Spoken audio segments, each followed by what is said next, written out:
राजनीतिक बंदी हैं, श्री आनंद मोहन का नाम आ रहा है, मीडिया में भी आ रहा है। उनका भी केस अलग कुछ नहीं था, वो उनको भी जो है उनकी तो 14 वर्ष नहीं 15 वर्ष 9 माह 25 दिन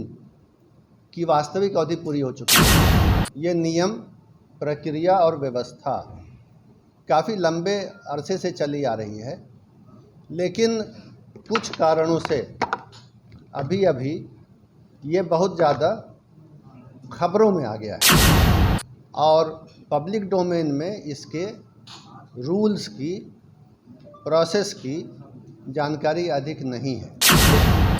कारा में 14 वर्ष की वास्तविक संसीमन अवधि पूरी होनी चाहिए, यानी कैलेंडर से गिन करके दिन, महीने और साल 14 बरस तो अवश्य, कम से कम 14 वर्ष जेल के अंदर बिताए हों और जेल में अच्छे चाल चलन के लिए, गुड कंडक्ट के लिए परिहार यानी रेमिशन देने का नियम कारा हस्तक में जो प्रथम बार अपराध कारित किए हों, इसके पहले दूसरा कोई अपराध नहीं किया हों और जिन्होंने कारावास की अवधि के दौरान लगातार अच्छा आचरण बनाए रखा है, उनको प्राप्त सज़ा की अवधि की आधी सज़ा पूरी कर ली तो उसको समय पूर्व छोड़ने के लिए सरकार निर्णय लेगी। जैसा कि आप देख रहे हैं, हमारे साथ श्री चैतन्य प्रसाद, अपर मुख्य सचिव गृह विभाग भी मौजूद हैं और यहाँ पर श्री शीर्षित कपिल अशोक, कारा महानिरीक्षक भी हमारे बीच हैं। जो विषय है वो आजीवन कारावास पाए हुए बंदियों को नियम के अनुसार परिहार देते हुए कारा मुक्त करने के नियम और प्रक्रिया के संबंध में है। जैसा कि हम आपको बताएंगे, ये नियम, प्रक्रिया और व्यवस्था काफ़ी लंबे अरसे से चली आ रही है,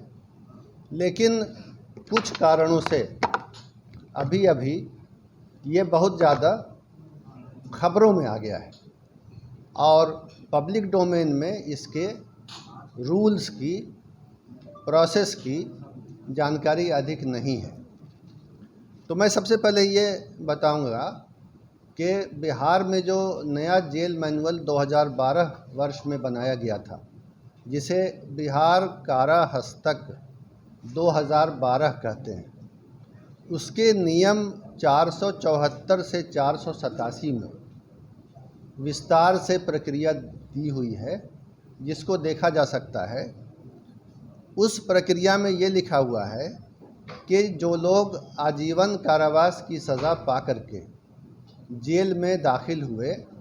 उनको कितने दिनों के बाद कारामुक्त किया जाएगा और किस तरीके से किया जाएगा। और उसमें जो बुनियादी बात है, सबसे पहली बात वो ये है नियम में कि कारा में 14 वर्ष की वास्तविक संसीमन अवधि पूरी होनी चाहिए, यानी कैलेंडर से गिन करके दिन, महीने और साल 14 बरस तो अवश्य, कम से कम 14 वर्ष जेल के अंदर बिताए हों और जेल में अच्छे चाल चलन के लिए, गुड कंडक्ट के लिए परिहार यानी रेमिशन देने का नियम कारा हस्तक में है। तो परिहार समेत 14 वर्ष की अवधि पर परिहार की अवधि जोड़ने के बाद 20 वर्ष की गणना होनी चाहिए। तो ये परिहार जो है ये नोशनल है, ये रिवार्ड पॉइंट है या बोनस पॉइंट है, लेकिन इसकी गणना भी महीने और साल में होती है। तो 14 वर्ष की वास्तविक अवधि और 20 वर्ष परिहार समेत करके जिनको योग्य पाया जाएगा, उनकी कारा मुक्ति पर विचार किया जाएगा। अब उस विचार करने के लिए प्रक्रिया और शर्तें हैं और इसके लिए एक राज्य स्तरीय परिषद भी गठित है, जो इस मामलों पर विचार करके अपनी अनुशंसा सरकार को देती है कि कौन कौन से बंदी इस नियम से